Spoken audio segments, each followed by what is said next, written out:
श्रीगुरुभ्यो नमः।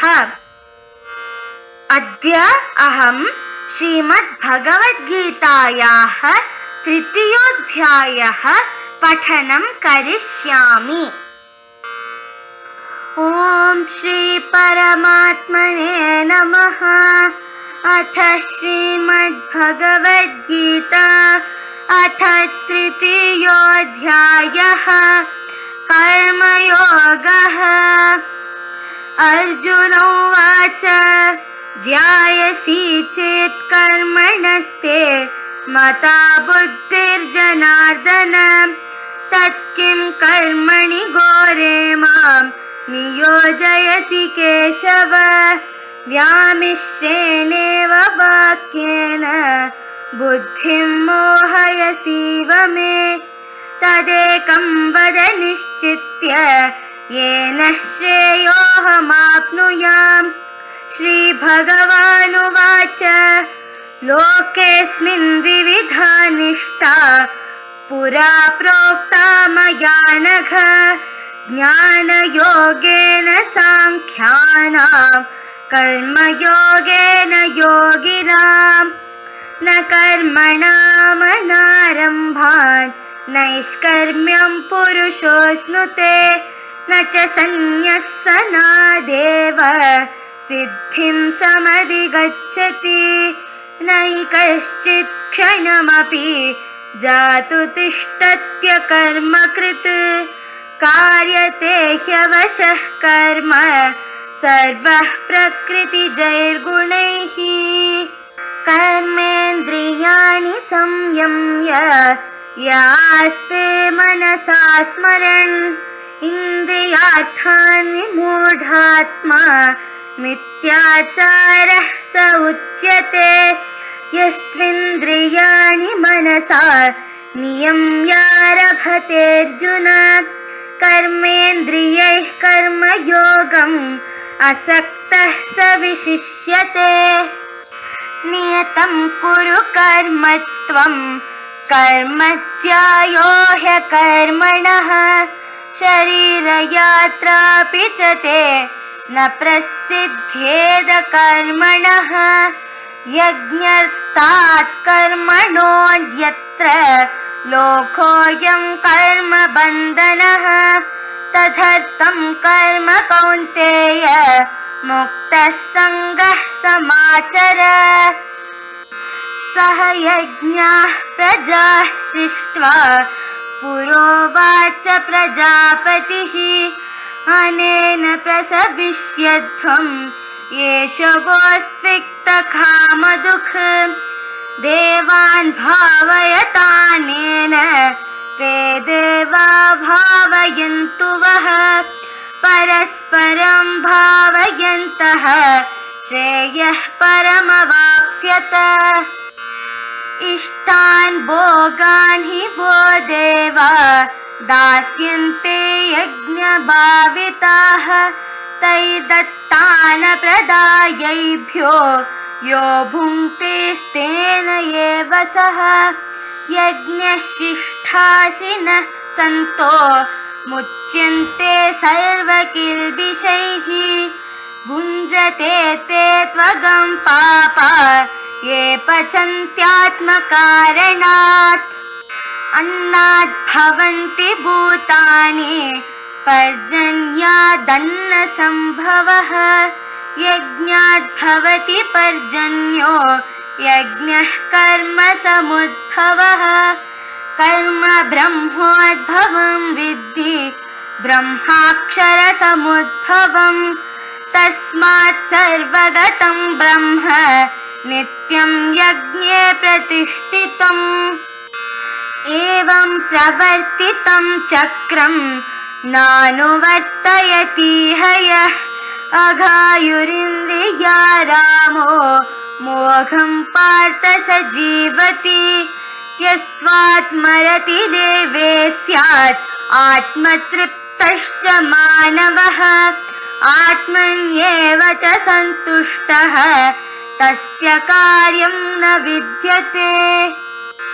नैव तस्य कृतेनातो नाकृतेनेह कश्चन कश्चन न चास्य सर्वभूतेषु कश्चिदर्थव्यपाश्रयः तस्मादसक्तः सततं कायं कर्म समाचर असक्तो ह्याचरन् कर्म परमाप्नोति पूरुषः कर्मणैव हि संसिद्धिम् आस्थिता जनकादयः लोकसङ्ग्रहमेवापि सम्पश्यन् कर्तुमर्हसि यद्यदाचरति श्रेष्ठः तत्तद्देवेतरो जनः स यत्प्रमाणं कुरुते लोकस्तदनुवर्तते न मे पार्थास्ति कर्तव्यं त्रिषु लोकेषु किञ्चन नानवाप्तमवाप्तव्यं वर्त एव च कर्मणि यदि ह्यहं न वर्तेयं जातु कर्मण्यतन्द्रितः मम वर्त्मानुवर्तन्ते मनुष्याः पार्थ सर्वशः उत्सीदेयुरिमे लोका न कुर्यां कर्म चेदहं संकरस्य च कर्ता स्याम् उपहन्यामि माः प्रजाः सक्तः कर्मण्य विद्वांसो यथा कुर्वन्ति भारत कुर्याद् विद्वांस्तथा सक्तः चिकीर्षुर्लोकसङ्ग्रहम् न बुद्धिभेदं जनयेत् अज्ञानं कर्मसङ्गिनां जोषयेत् सर्वकर्माणि विद्वान् युक्तः समाचरन् प्रकृतेः क्रियमाणानि गुणैः कर्माणि सर्वशः अहङ्कारविमूढात्मा कर्ताहमिति मन्यते तत्त्ववित्तु महाबाहो गुणकर्मविभागयोः गुणागुणेषु वर्तन्त इति मत्वा न सज्जते प्रकृतेर्गुणसम्मूढाः सज्जन्ते गुणकर्मसु तान् कृत्स्नविदो मन्दान् कृत्स्नविन्न विचालयेत् मयि सर्वाणि कर्माणि सन्न्यस्याध्यात्मचेतसा निराशीर्निर्ममो भूत्वा युध्यस्व विगतज्वरः ये मे मतमिदं नित्यम् अनुतिष्ठन्ति मानवाः श्रद्धावन्तो न सूयन्तो मुच्यन्ते तेऽपि कर्मभिः ये त्वेतदभ्यसूयन्तो नानुतिष्ठन्ति मे मतम् सर्वज्ञानविमूढांस्तान् विद्धि नष्टान् चेतसः सदृशं चेष्टते स्वस्याः प्रकृते ज्ञानवानपि प्रकृतिं यान्ति भूतानि निग्रहः किं करिष्यति इन्द्रियस्येन्द्रियस्यार्थे रागद्वेषौ व्यवस्थितौ तयोर्न्यवशमागच्छेत् तौ ह्यस्य परिपन्थिनौ श्रेयान् स्वधर्मो विगुणः परधर्मात् स्वनुष्ठितात् स्वधर्मे निधनं श्रेयः परधर्मो भयावहः अर्जुनोवाच अथ केन प्रयुक्तोऽयं पापं चरति पूरुषः अनिच्छन्नपि वार्ष्णेय बलादिव नियोजितः श्रीभगवानुवाच काम एष क्रोध एष रजोगुणसमुद्भवः महाशनो महापाप्मा विध्येनमिह वैरिणम् धूमेनाव्रियते वाह्ने यथादर्शो मलेन च यथोल्बेनावृतो गर्भः तथा तेनेदमावृतम्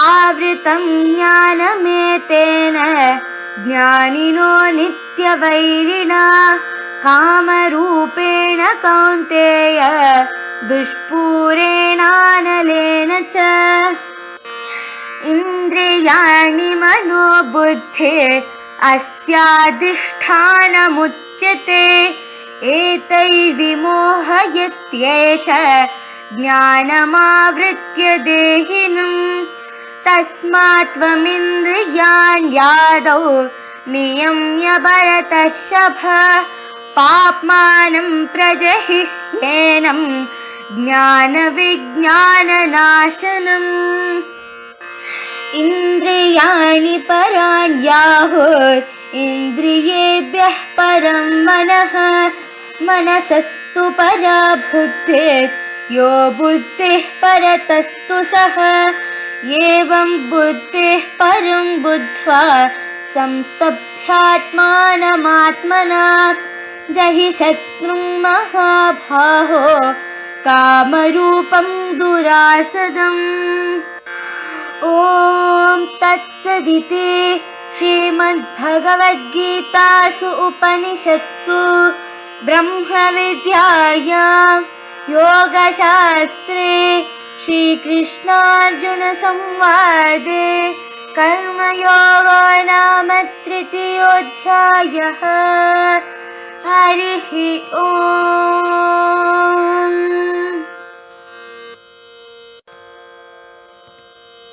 Now I will be giving you the summary of the third chapter in the Gita.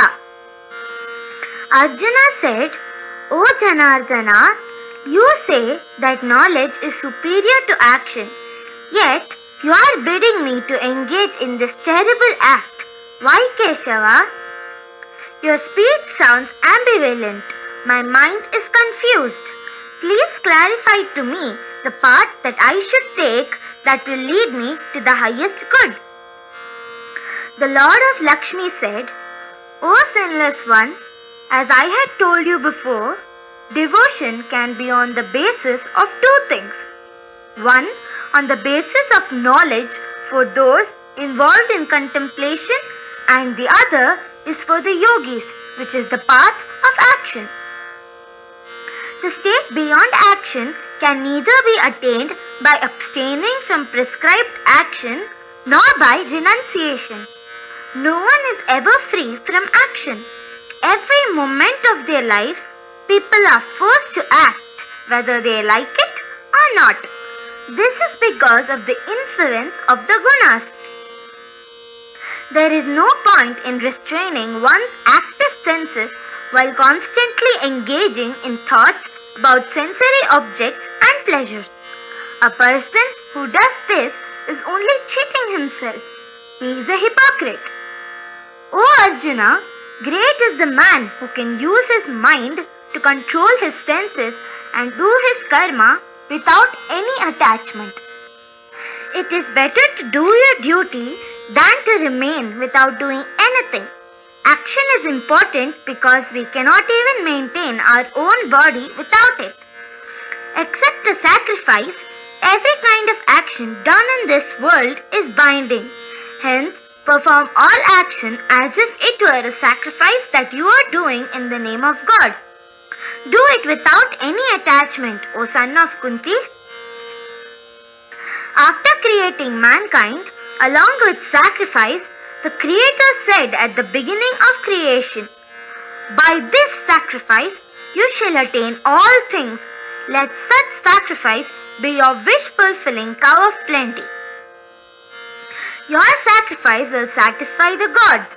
The gods in turn will satisfy your needs. This mutual arrangement will get you to the greatest good.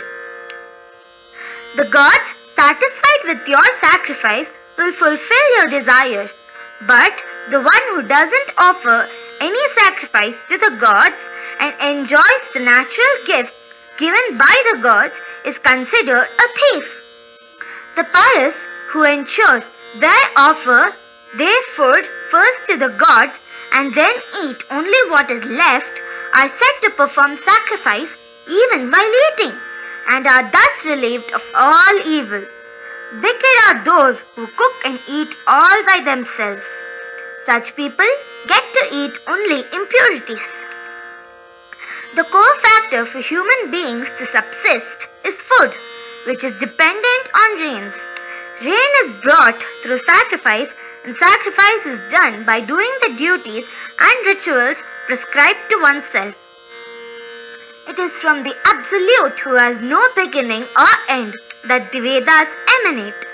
The Vedas, or the sacred literature, are the ones that prescribe the rules and rituals to be followed.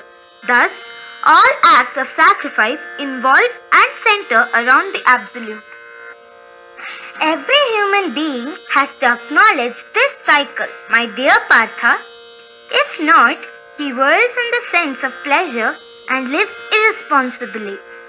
One who is content in the self and derives happiness from self alone is said to be free of duties. He attaches nothing to the results of his action. Thus, gain and loss resulting from his actions mean the same to him. He doesn't need a purpose, therefore, to motivate him into action. Therefore, do your duty without any attachments to the fruits of your work, for only by acting without attachment you will be able to realize God. Janaka and other kings attained perfection by proper action alone. Thus, in consideration of people in general, you should take proper action. Whatever a great man does, the world follows. Whatever standards he sets, the world pursues. O son of Pritha, though there is no work that I need to complete in all the three worlds, I still do my duties. For if I fail to engage myself in proper action with great care, O Partha, people would follow my footsteps and act like me. If I did not act properly, there will be innumerable problems in the world. The social equilibrium will be ruptured, and I would be the cause for that. The world would soon perish, and its population would perish with it. O descendant of Bharata, just like the ignorant are attached to the results of their action, so the knowledgeable should be unattached to the results of their actions to uplift the world. The wise should be responsible for making the ignorant act in accordance with the duties prescribed. However, the wise shouldn't confuse or frighten the ignorant. Rather, they should make them take delight in what they are doing. It is in the gunas which perform all the actions. The one who sees the body in the false ego imagines, I am the doer. O mighty armed one, the one who knows that it is the gunas which act with one another knows the truth concerning the two spheres, action and gunas. Such a person remains unattached. But the ones who are influenced by the senses remain attached to the sense objects and all the material things in this world. The wise shouldn't try to influence such ignorant souls. The solution for the fever of the senses is to offer all of oneself to me in knowledge of the soul within, free from any kind of desire or grief or any kind of a sense-impelled emotion. Anyone who practices submission with full faith without envy will be freed from all karmic bindings. Those who do not follow this doctrine out of jealousy are deluded and will not attain the best form of knowledge for their entire life. All people, whether wise or not, act according to the nature they have acquired in this world. How then will it be of any help to suppress one's true nature? It is the sense which drives us to feel attached or detached towards objects.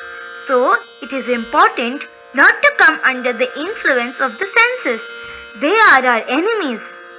One should act according to the one's own nature. Even if this appears faulty, this is better than doing something unnatural. It is better to die engaged in duties that are according to our nature, because unnatural work only brings evil and danger. Arjuna asked, "What is the influence then that makes one act improperly, forcing him against his will, O descendant of Vrishni?" The Lord of Shri said, "It is the influence of lust, the Rajoguna, which finally transforms into great anger.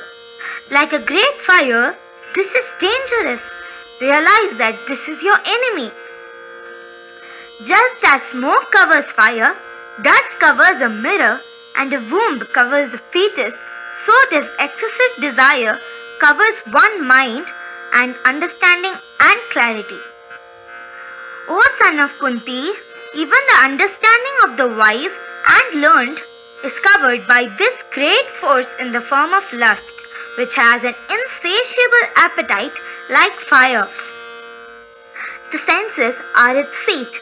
From there, it influences everything right down to the soul and clouds one's knowledge.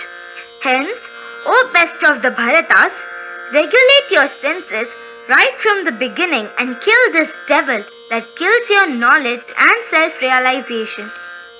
The senses are superior to objects. The mind is superior to the senses. Superior to the mind is the intellect. Superior even to the intellect is the self. Thus, knowing one's self is superior to everything else. Control your mind with intellect. In this way, O mighty armed one, destroy the unconquerable enemy in the form of desire. Thank you. I hope you enjoyed listening. Dhanyavadaha.